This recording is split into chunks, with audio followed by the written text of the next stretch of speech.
Realized there were so many people out there that needed help and couldn't find it. So that's when I decided I wanted to make change and really help people overcome their difficulties. After years of studying and becoming a fellow membership with a number of organizations, including Public Health Organization and the ACCPH. Our company worked with professionals through the NHS and private sectors since 2014 to design and create something to help people regain their balance in life. And this is where the ISBT therapy was formed. We went on to publish a thesis on ISBT and a toolkit called the Counselor's Guide to Counselling. Using ISBT and CBT to help people overcome their symptoms such as stress, overthinking, anxiety, panic attacks, depression, and many other health issues. This is done by focusing on the symptoms and teaching clients how to manage them better so they can reduce their stress levels. Someone who suffers from relationship issues and someone who suffers from depression due to job loss both have different reasons, but both clients will have similar symptoms. So, we implement ISBT to help overcome those symptoms, such as sleeping issues, eating issues, and negative thinking. Once those symptoms have gone, all that's left is the thought process, and we work with the client using CBT therapy. This will help overcome and manage most mental and physical health conditions. We can use the ISBT app with referrals or our own clients anywhere in the world using a laptop or a tablet. We are able to ask relevant questions and provide in-depth details about issues that clients may face. With a library of 80+ self-help sheets, these sheets can be discussed in the session, emailed and printed for the client to do at home. We can measure health performance and stress levels each week to really understand the client's needs, from everyday issues to long-term trauma. Our mission, our job, is to help people and save lives, to make a positive difference in people's lives, and this is what motivates us every day.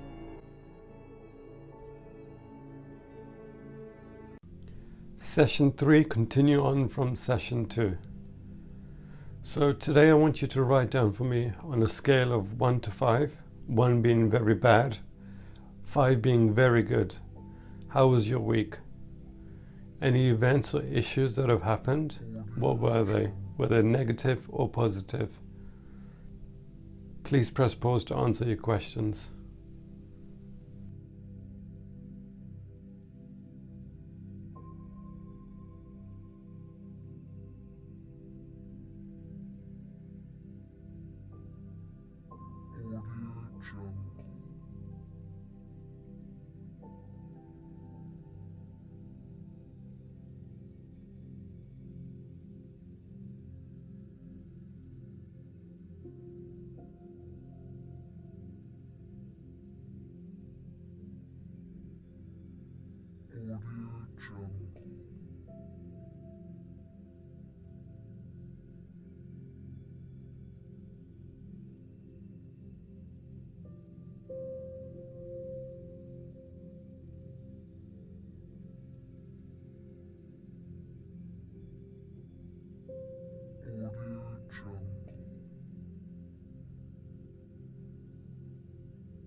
When you think about the main problems in your life, what are your thoughts?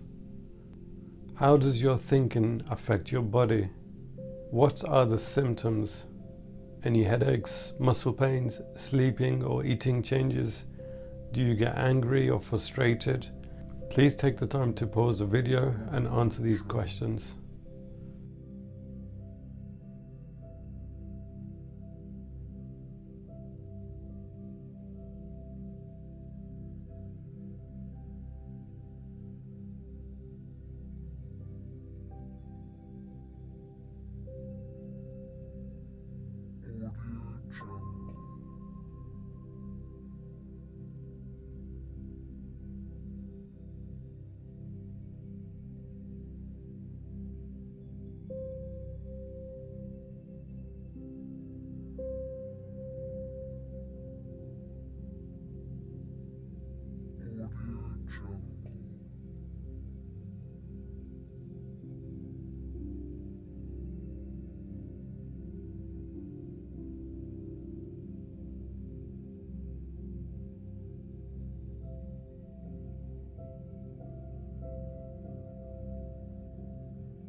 Today we're going to be looking at thinking styles. So there's a number of thinking styles that many people do. Some of these are called black and white thinking. If it's not perfect, I have failed. Why me? Bad things always happen to me. Everything is rubbish. Mental filter. Only paying attention to certain things. Noticing failures but no success. Not counting the good things that have happened or done in your life. 1 + 1 = 3. Jump into conclusions. I already know what will happen. Big or small. Making everything bigger than it is or smaller than it should be. I feel embarrassed, so I must be an idiot. Believing something is true based on your own feelings, regardless of evidence. Should, must, ought. People using words like should, must, or ought can make you feel guilty if you don't do it. Labels. Labeling yourself or others. I'm a loser and completely useless. They're such an idiot. Blaming yourself or taking responsibility for something that wasn't your fault. Blaming other people for something that was your fault. So these are some of the negative thinking styles that most people do. Can you see any of these thinking patterns that you perhaps do or have done in the past? Here are some positive thinking styles. We never really fail. We only learn from our mistakes, and not everything is perfect. We always have options and choices we can make without being forced. Pay more attention and count the good things in life. Focus only on the positive things. Be patient and wait for the outcome. Who knows, you might be surprised. Take everything and every day as it comes, in its proportion, big or small. We have the choice to do things, so don't be pushed into doing something. Be kind to yourself. You are who you are. This is what makes you special. So, looking at the boxes, how do you think you can change some of the negative thinking patterns into a positive process? So what do you do on these boxes, and how do you think you can change them into a positive?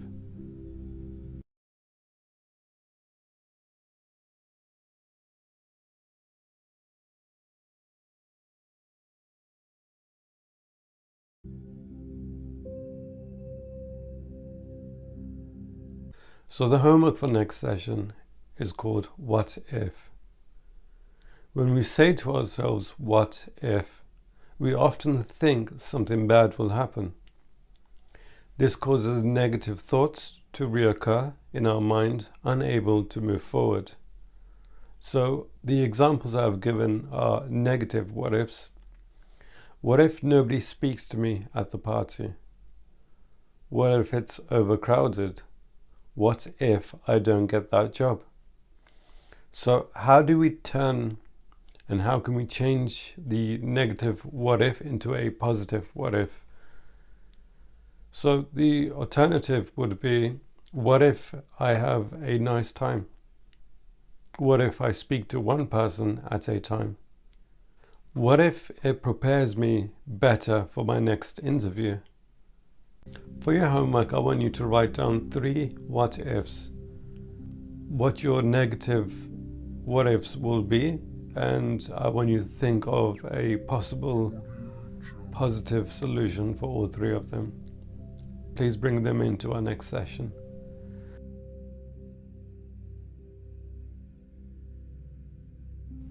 I also would like you to write a letter.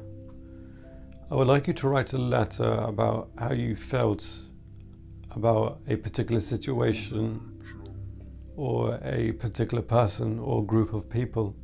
This could be from childhood, present, or perhaps in the future. It could also be to someone who you no longer see, ex-relationships, or someone who is deceased. It could be for multiple people, and it could be letters to each individual. And I would like you to write down what happened, how you felt at the time, and if you could go back, what would you have liked to say to them? And if they're deceased, then what would you like to say to them currently? You don't need to give these letters to the people.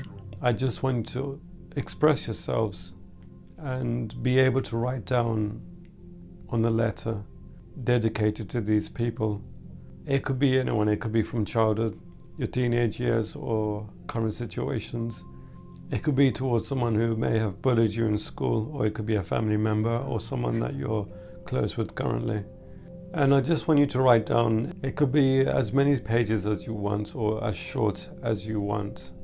You can take your time and write this letter. You can write a paragraph a day and just continue to work on it until you feel like you have expressed all your emotions and thoughts and have said what you wanted to say. And I would like you to bring it into our next session. In the next session, we will go over emotional events and breathing exercises. Thank you for your time, and I'll see you in our next session.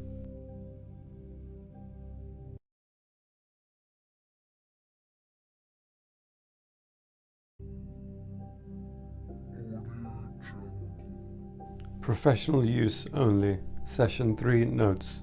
The third session is when you really start to get deeper into the client's main causes for the issues and symptoms. We take a look at thinking styles and how the client is thinking and how this leads to high levels of stress. We explore what the negative thoughts are and the main issues. We also took a look at the client's perspective and how they think and thinking patterns regarding the situations. This session is focused on the client's negative thinking patterns, so we can teach them and show the client how to turn these negative thoughts into positive thoughts. We also ask the client to write a letter to express any feelings or thoughts. This could be towards a particular event, person, past relationships, or a deceased person. It can be about what they would have wanted to perhaps resolve, or anything they may have wanted to say but did not get the chance to do so. This really helps the client release thoughts from their mind and onto paper. This has a very positive impact on lifting the weight from the client's shoulders. It is very common for people to express their emotions better and more openly when writing it down when they are alone. This is a very good skill to teach clients, so the client can write thoughts down and then dispose of them. The client can bring the letter back in for the following session. You can read the letter if the client has stated that it's okay for you to read. Otherwise, you can dispose of the letter if requested by the client, or keep it with the client's files. Thinking styles. Show and read to the client each box in the thinking styles. Once finished, ask the client to select any of the boxes the client may want to choose. Once the client has selected the boxes, for each selected box, think of a positive solution for that chosen box. Example, client has selected not counting the good things that have happened or done in their life.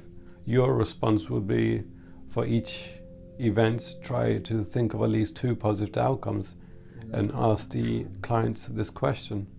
And if they can't think of any outcomes, then you can perhaps initiate outcomes for them to think about. This will allow the client to take every negative thought or action in the client's life and try to think of positive thoughts for each event. This will also start to train the client to think differently in positive views. You can read out the positive thinking bullet points, as this will allow the client to understand and see positive views. The what if homework. This homework sheet is about understanding the client's current issues, what the client may fear or have doubts about. This sheet allows the client to write down their fears about certain situations and its outcomes. By doing this, it helps the client see their fears and negative thoughts. They are then asked to write down positive outcomes for their negative thoughts. This teaches the clients to face their fears and their negative thoughts with positive thoughts and actions. Thank you for your time, and I'll see you in the next session.